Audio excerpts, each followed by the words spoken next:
Shelley Giotti, we don't get a lot of Indian artists here in Central Illinois. You're the featured artist for this exhibit, and I got to say congratulations and welcome to the U.S. and thank you for coming to show your work. Thank you so much. Yeah. It's my pleasure and my honor.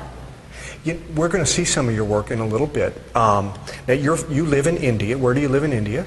I live in Gujarat, which is the western part of India, in a city called Baroda. Baroda is a very big center for art and culture. Yeah. You know, what I find fascinating, when I look at your work, I find it fascinating that you have a master's degree in English literature, and when you were studying art, you were studying fashion design and those kinds of things, which wouldn't seem to be a natural for somebody who does a lot of sort of Indian folk art takeoff kind of things. But it taught you, didn't it? It taught you what you needed to make Indian art come alive. I very strongly feel that any artist should be responsible to connect to the heritage art. We are all artists are skilled in their art forms, but if we are as responsible artists connect with the heritage art and bring it out in a contemporary style so that the world outside can see what the Indian art forms are. Particularly when I talk about 6th and 7th century art forms, it gives me a pleasure to contemporize it and bring forth in my cultural domain. I asked you to bring some materials so you could kind of show for us how a piece of your art progresses from the sketch on into the colorization for it. And why don't we do that right now? And as you're talking about the folk art, we can show some of the folk art that you've produced, which is very true to the original folk art, and you're contemporizing which is what you're doing now. Absolutely. You know, I must begin by telling this folk art belongs to the middle of India. There's a place called Bihar, and it belongs to the 6th and 7th century. And historically, this was an art done only by women. And from mother to daughter, it was passed on. And thematically, people would only work on god and goddesses, you know, the mythological stories.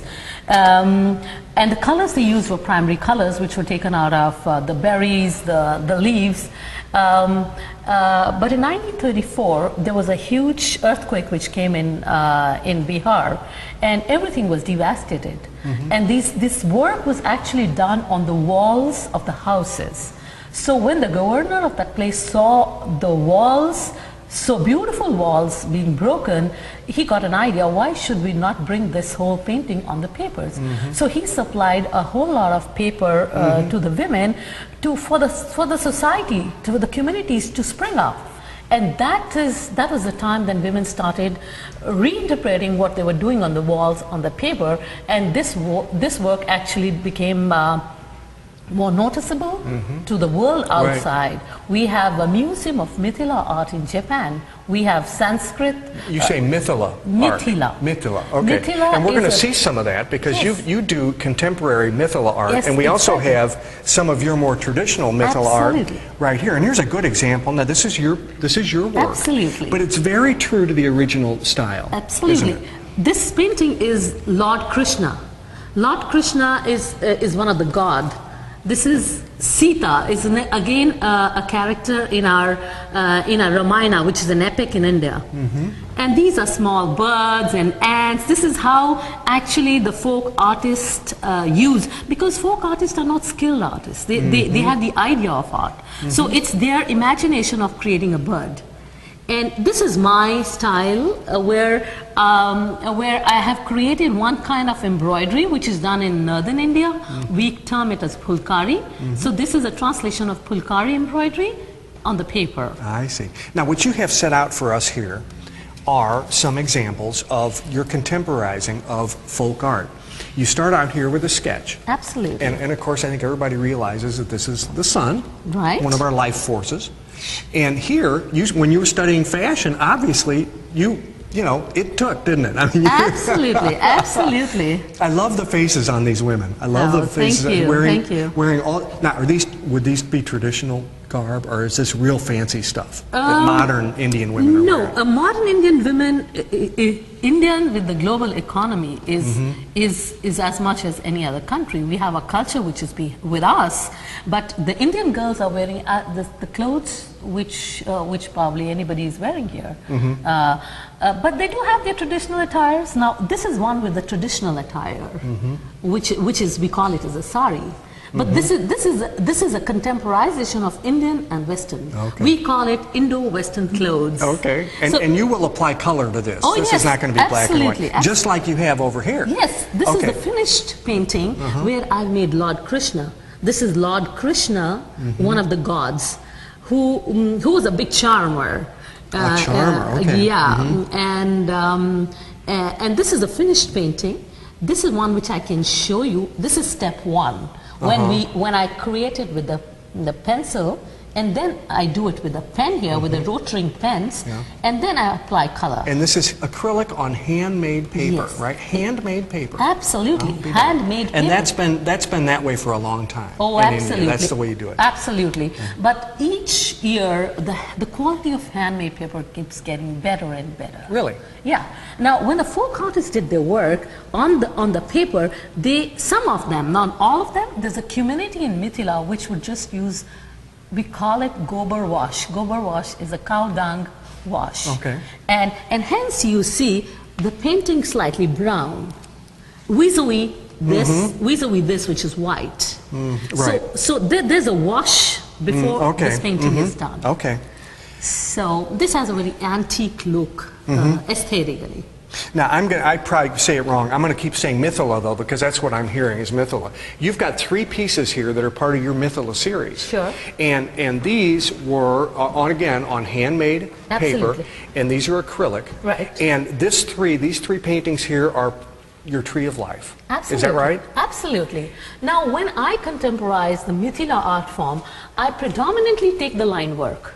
Predominantly take the line work out of it, and then I decorate it the way I want to decorate it. Now, this particular, if you see this blue border, has a lot to do with the textiles. Has a lot. You see a lot of borders which are made this way, and there's another art called kalamkari in India where you find this kind of style of borders, and this is the block printing.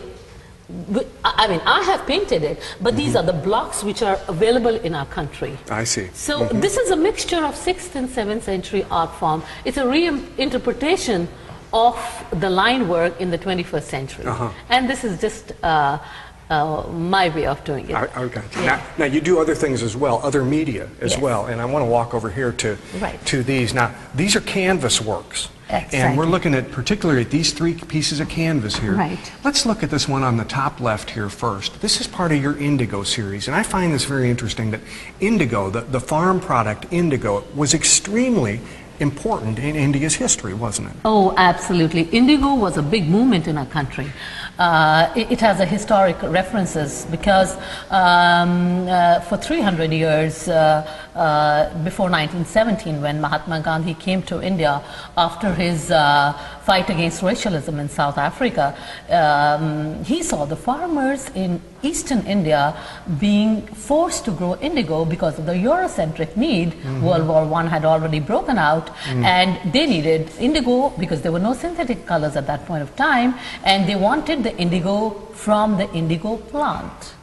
And the farmers were not allowed to grow the crops that they actually survived on. Right. So they were forced to grow indigo plant, and the unfortunate about that plant is that the land gets barren after each crop. So there were deaths for so many years. And when Mahatma Gandhi came in, he said, no, this is not right. You have to stop growing indigo with his non-violence technique. I am going to make them agree that what more can you do? It is an enough oppression which with the farmers are facing right now.